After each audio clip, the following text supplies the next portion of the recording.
उद्देश्य सभी stake holders We और would like आम to आदमी ask you को to please बजट clarify घोषणाओं के बारे में जागरूक what करना, is स्टेक the होल्डर्स की basis प्राथमिकताओं पर you विचार are करते हुए proposing to give the budget floor घोषणाओं to को the लागू Minister of Foreign करने Affairs के of लिए एक Ukraine सफल and to give और them the floor efficient before road map members को of the तैयार Council किया speak. जाना है। इस वेबिनार We में have आज nothing against अवसंरचना और his आर्थिक statement, मंत्रालयों, विभागों, but राज्यों, the केंद्र Council शासित प्रदेशों has its और rules industry which associations, were established manufacturers, long policy before makers, Malta subject became specialist और president in the एकेडमिशियंस को Security सम्मिलित Council, किया गया है। became a आज हम member केंद्रीय rather budget of the Security 2023-24 Council, के and जो me, मुख्य you, घोषणाएं हैं, Mr. जैसे कि अवसंरचना में President, could निजी at निवेश least के provide me अवसरों with the को answer to my बढ़ाना, question. Thank you. Logistics efficiency हासिल करना, I क्षेत्रीय take note connectivity of the और points raised by the सामंजस्यपूर्ण representative master of the list Russian of Federation. Harmonised This projects को debate तैयार is करना being है। held on the one-year anniversary webinar के since the प्रथम beginning of सत्र the war में in Ukraine, प्रधानमंत्री जी के and the मार्गदर्शन उपरांत presidency सबसे sees पहले value in allowing इंफ्रास्ट्रक्चर और निवेश Ukraine's पर foreign minister बजट प्रावधानों take the के floor before संक्षिप्त all the other विवरण members of the और council अपेक्षित on this परिणामों पर occasion चर्चा as की per Rule जाएगी। 33 of तदुपरांत Note 507. तीन ब्रेकआउट हमारे तीन industry representative of the representatives Russian इस Federation इनॉग्रल has सत्र asked में for the हम floor लोगों को to बजट make a के बारे में statement. संबोधित I give them the करेंगे। floor. तदुपरांत तीन ब्रेकआउट सेशंस होंगे। ये तीन President, breakout sessions I would like निम्नानुसार to हैं: just warn improvement you in that, logistics the efficiency, moment you जो कि put ministry the of gavel port shipping down, and waterways lead कर thus रहा है इस डिस्कशन formalizing को। your decision, you will integrated create an infrastructure egregious planning through precedent PM where Gatishakti, representatives जो of कि Ukraine in DPIIT the lead Council कर रहा are है। given the kind of infrastructure privilege that is development and denied to investment the representative opportunities, of ministry others. Of road transport Let and me highways just lead give कर you रहा a है। specific इन example तीनों from recent sessions में practice. जो संबंधित The stake holders हैं वो meeting अपने on अपने car सेशन में on भाग the लेंगे। 21st of February करीब 3 this घंटे की year, चर्चा की the Minister जाएगी of और Foreign उस Affairs of चर्चा में Car, जो Ms. भी सार Valerie, निकल कर spoke आता है after उसका members of the council. On the प्रस्तुतिकरण 27th जो of plenary February, session we होगा had a meeting in उसमें किया Mali, and the जाएगा। Minister of Foreign Affairs of राष्ट्र के that निर्माण country, हेतु Mr. Biu, प्राथमिकताएं also और took the budget floor after members of the 2023-24 के council. On the कार्यान्वयन हेतु 11th of मार्गदर्शन January, we प्रदान had करने a के meeting लिए on Colombia. मैं The आज Vice माननीय President of प्रधानमंत्री जी Colombia, को and let me सादर underscore this, आमंत्रित not करती a हूँ। minister, but the Vice President, Mr. Mismino, spoke after members of the council. On the 24th of January this year, we had a meeting on Haiti, and the Minister of Foreign Affairs of the Dominican Republic, Mr. Alvarez Gil, took the floor after all members of the council have spoken. Infrastructure पर हो रहे इस webinar And में he also spoke after all Security Council meetings, members at the meeting of Haiti later on in the year. And I can continue on with the list. If we're talking about precedent, well, Mr. Kuleba took the floor on the 22nd of September 2022, and he spoke after all members of the Council. There hasn't been a single case, a single proposal from Western delegation to give the floor to representatives of African, Latin American, or any other countries other than Ukraine to give them the floor in meetings which directly affect them, that they speak before members of the council. Can you see what your decision to provide Mr. Kuleba with a privilege right to speak at the beginning of the meeting in the eyes of the world? Once again, we have nothing against a statement that will be made by Mr. Kuleba. Such stand ready to listen to it. But this has been done strictly in line with the practice we have when the delegations under Rule 37 speak after the members of the council. इस वर्ष का budget What we're witnessing today is yet another attempt to give certain rights to a group of the country, whereas you, as a representative of the Golden Billion, give preference to Ukraine just because that she is a part of your geopolitical project. It turns out that it would seem that the problems of the rest of the world are of no concern to you.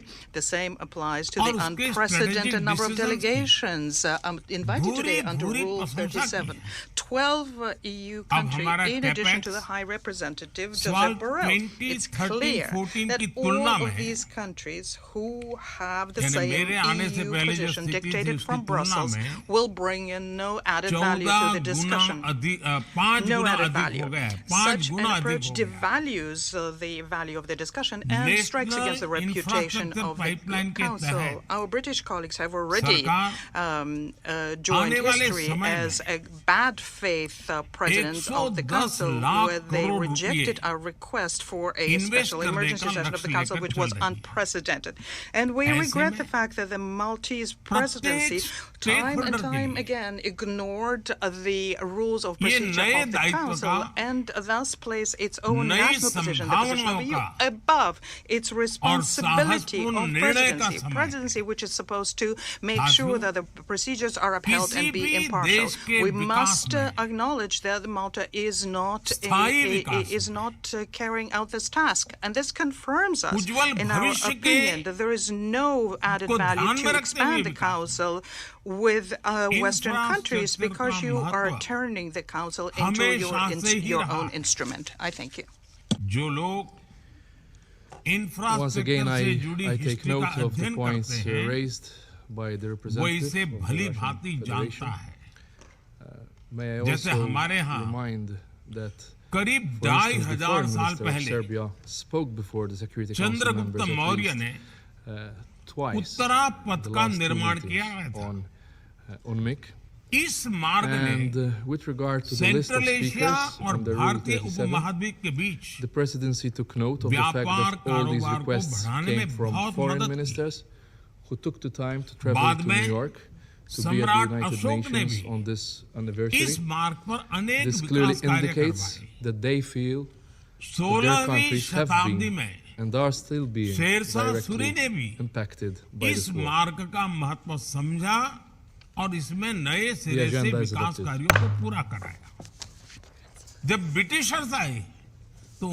I would like to warmly welcome the Secretary General and the distinguished ministers and other high-level representatives. Your presence today underscores the importance of the subject matter under discussion. In accordance with Rule 37 of the Council's Provisional Rules of Procedure, I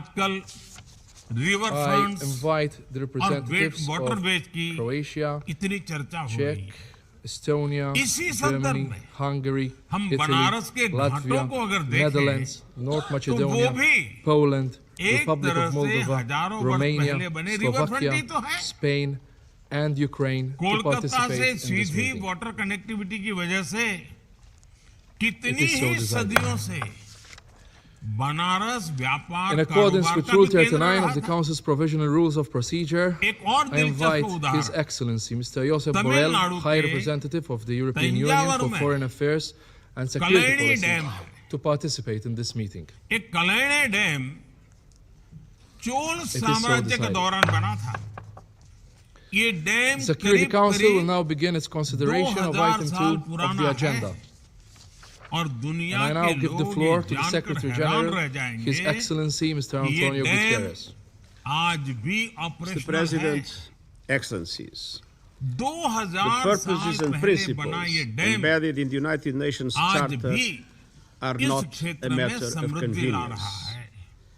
They are not merely words on paper. They are at the core of who we are. And they reflect the driving mission of our United Nations. And they exist precisely to address any grievance, whatever it may be. 1 year ago, I sat in this council and urged, and I quote, "In the name of humanity, do not allow to start in Europe what could be the worst war since the beginning of the century, with consequences not only devastating for Ukraine, not only tragic for the Russian Federation, but with an impact we cannot even foresee in relation to the consequences for the global economy." End of quote. I said then that we must give peace a chance, but peace has had no chance. War has ruled the day. The Russian invasion of Ukraine is a blatant violation of the United Nations Charter and international law. It has unleashed widespread deaths, destruction, and displacement. Attacks on civilian and civilian infrastructure have caused many casualties and terrible suffering. The Office of the High Commissioner for Human Rights has documented dozens of cases of conflict-related sexual violence against men, women, and girls, and serious violations of international humanitarian and human rights law against prisoners of war, and hundreds of cases of enforced disappearances and arbitrary detention of civilians were also documented. Mr. President, life is a living hell for the people of Ukraine. An estimated 17.6 million people, nearly 40% of the population of Ukraine, require humanitarian assistance and protection. The crisis has erased 30% of pre-war jobs. The World Food Programme estimates that nearly 40% of Ukrainians are unable to afford or access enough food. And war has sparked a displacement crisis not seen in Europe in decades. More than 8 million Ukrainian refugees have been recorded across Europe, in addition to an estimated 5.4 million who have been internally displaced. More than half of all Ukrainian children have been forced from their homes, with unaccompanied and separated children facing grave risks of violence, abuse, and exploitation. Vital infrastructure is under fire. Water, energy, and heating systems have been destroyed in the depths of a freezing winter. The World Health Organization has verified over 700 attacks on healthcare facilities, and more than 3,000 schools and colleges have been damaged or destroyed. Millions of students have had their education severely disrupted. Less measurable, but no less important, is the devastating impact of months of displacement and bombardment on the mental health of Ukrainians. Nearly 10 million people, including 7.8 million children, are at risk of acute post-traumatic stress disorder. And make no mistake, the Russian Federation is also suffering the deadly consequences. Monsieur le Président, we need peace. Peace in line with the United Nations Charter and international law. As we work for peace, we will continue calling for action on many fronts. Protection of civilians must remain the top priority. Attacks on civilians and civilian infrastructure must stop. The use of explosive weapons with wide area effects in populated areas, in towns, cities, and villages must end. Safe and unimpeded humanitarian access for life-saving assistance must be ensured. We must also invest in Ukraine's recovery and reconstruction. At the request of the Ukrainian government and on behalf of the United Nations system, the United Nations Development Programme is co-leading an assessment of damage to energy infrastructure jointly with the World Bank. Mr. President, since the start of the war, the International Atomic Energy Agency has supported Ukraine to ensure the safety and security of its 15 operating reactors at 4 nuclear plants, including Europe's largest nuclear power plant in Zaporizhzhia.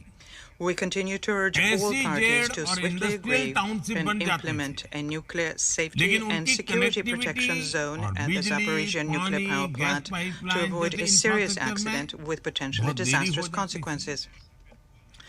Barely veiled threats to use nuclear weapons in the context of the conflict have spiked nuclear risks to levels not seen since the darkest days of the Cold War. These threats are unacceptable. Progress continues to be made under the Black Sea Grain Initiative, an agreement brokered with the parties by the United Nations and the government of Turkey. More than 20 million metric tons of foodstuffs have now been safely reconnected to global supply chains on more than 700 ships, helping to bring down prices around the world. I want to underscore the importance of all parties remaining engaged in this initiative and reiterate our call for it to be extended beyond March 2023. And the United Nations is firmly committed to working to remove remaining obstacles to Russian food and fertilizer exports, including ammonia. These exports are essential to our broader efforts to bring down prices and this food insecurity around the globe. Both efforts demonstrate that international cooperation is essential, valuable, and possible, even in the midst of conflict. Mr. President, over the past year, this Council has held more than 40 debates on Ukraine. The guns are talking now, but in the end, we all know that the path of diplomacy and accountability is the road to just and sustainable peace. Peace in line with UN Charter, international law, and yesterday's resolution of the General Assembly. We must prevent further escalation. We must all encourage every meaningful effort to end the bloodshed and at long last give peace a chance.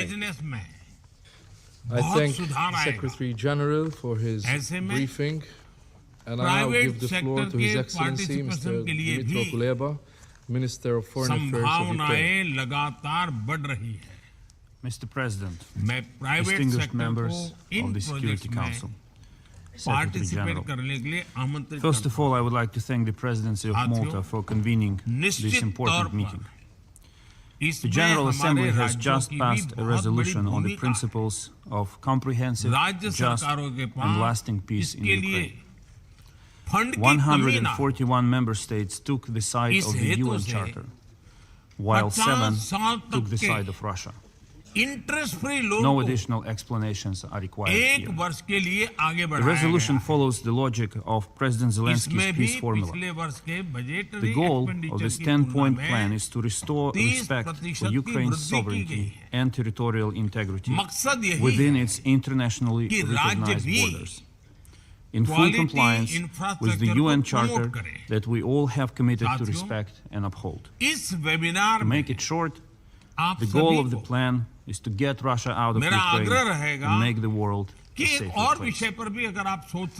Obviously, any new peace proposals should now be aligned with demands set forth by the resolution. We invite all countries from every corner of the world to facilitate implementation of the resolution and the peace formula. We need to act jointly and quickly to ensure nuclear safety and security. By forcing Russia to withdraw from the illegally occupied Zaporizhzhia nuclear power plant and stopping missile attacks that endanger nuclear power plants across the territory of Ukraine. To avoid the threat of hunger, by furthering the Black Sea Grain Initiative and countering Russian efforts to undermine it, as well as by developing our Grain from Ukraine initiative. To prevent an energy crisis, which will require the cessation of Russian missile terror against critical infrastructure of Ukraine.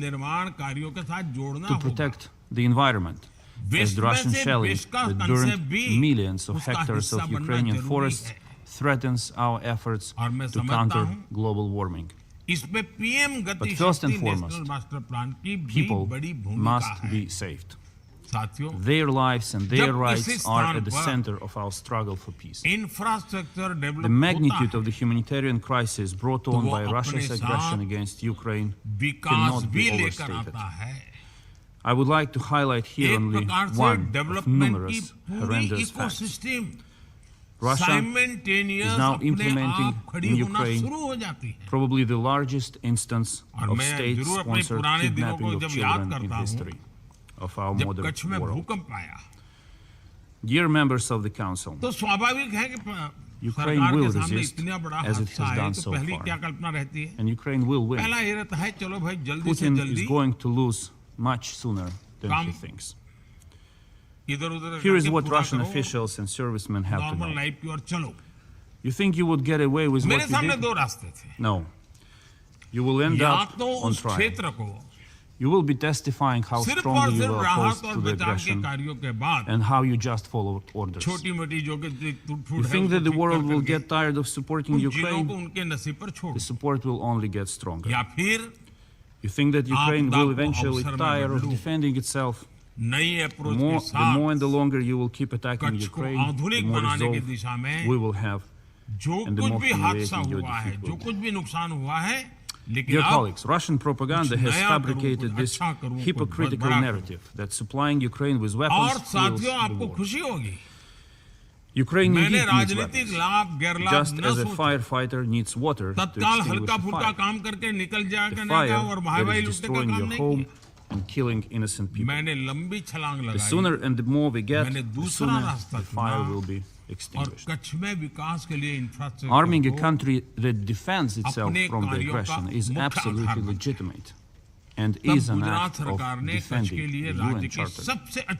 On the contrary, helping an aggressor is illegitimate and defies the Charter. Any supply of weapons or military equipment to Russia means complicity in the trampling of the UN Charter. If you give weapons to Russia, you commit a crime. In the short term, Ukraine needs to restore its sovereignty and territorial integrity within its internationally recognized borders. And in the long run, Justice must be served. The Nuremberg International Military Tribunal's verdict was crystal clear. War of aggression is not only a war crime. It is the supreme international crime, distinguishing itself from other war crimes only in that it contains the accumulated evil of the whole. This is why we call for the establishment of the special tribunal with specific jurisdiction over the crime of aggression against Ukraine and the ability to deal with personal immunities of principal perpetrators of this crime. The geography of Russian crimes against international peace and security goes far beyond the borders of Ukraine and reaches Africa, Asia, and the Middle East. Russia not only incites conflicts, but also systemically obstructs UN Security Council decisions needed to resolve them. Today, Russia argued that this council is overly focused on Ukraine and ignores problems of the rest of the world. Let us all remember the truth. Russia is the problem of the world.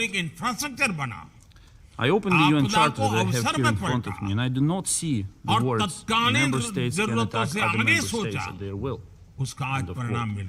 I don't see the words violating borders is allowed. And furthermore, and most importantly, I do not see the words the Russian Federation in the UN Charter on the list of permanent Security Council members. In 1991, Russia preserved the USSR seat of the permanent Security Council member and turned it into the throne of impunity.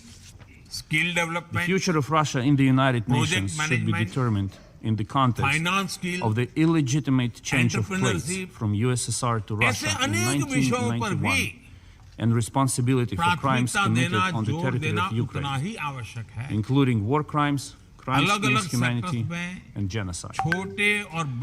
I say it again and again. Peace means justice. And all the peace-loving nations will win peace on the battlefield and at the diplomatic tables. Finally, on this tragic day, when we mourn lives and destinies broken by Russia, I kindly ask everyone to observe a minute of silence in memory of the victims of the aggression. Momentum देने का काम भी कर रहे हैं। इसलिए इस webinar में जुड़े हर स्टेक होल्डर की भूमिका और उनके सुझाव बहुत अहम है। और ये भी देखिए कि जब हम इंफ्रास्ट्रक्चर की बात करते हैं तो कभी-कभी rail, road, airport, port, The representative अब देखिए इस budget Federation has asked for the floor to make a गांवों में statement. भंडारण का बहुत बड़ा प्रोजेक्ट लिया गया है। Mr. स्टोरेज के लिए President, किसानों की we पैदावार की are स्टोरेज के getting लिए up on our feet to कितना honor बड़ा the memory of infrastructure banana all पड़ेगा। victims of what हम has अभी से happened सोच in सकते हैं। Ukraine. देश में Starting in wellness center बनाए जा रहे 2014, हैं। all of those who perished, लाखों all गांवों lives में are priceless, and health that is why services we're के लिए rising to उत्तम honor से the उत्तम memory of wellness them all. Centre बनाए जा रहे हैं। ये भी एक इंफ्रास्ट्रक्चर है। हम नए रेलवे स्टेशन बना रहे हैं। I thank the ये भी representative इंफ्रास्ट्रक्चर के काम है। for their statement. हम हर परिवार को पक्का घर देने का काम कर रहे हैं, वो भी इंफ्रास्ट्रक्चर का काम है। इन कामों में हमें नई टेक्नोलॉजी, You're right. मटेरियल में भी नयापन, कंस्ट्रक्शन टाइम में भी समय सीमा में काम कैसे हो, इन सारे विषयों पर अब भारत को बहुत बड़ी छलांग लगाने की जरूरत है। और इसलिए ये वेबिनार बहुत ही महत्वपूर्ण है। मेरी आप सबको बहुत बहुत शुभकामनाएं हैं। आपका ये मंथन, आपके ये विचार, आपका अनुभव इस बजट को उत्तम से उत्तम तरीके से इंप्लीमेंट करने का कारण बनेगा।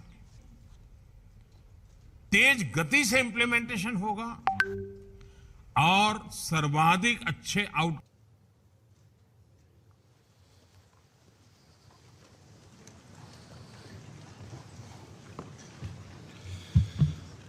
I thank His Excellency Mr. Kuleba for his statement.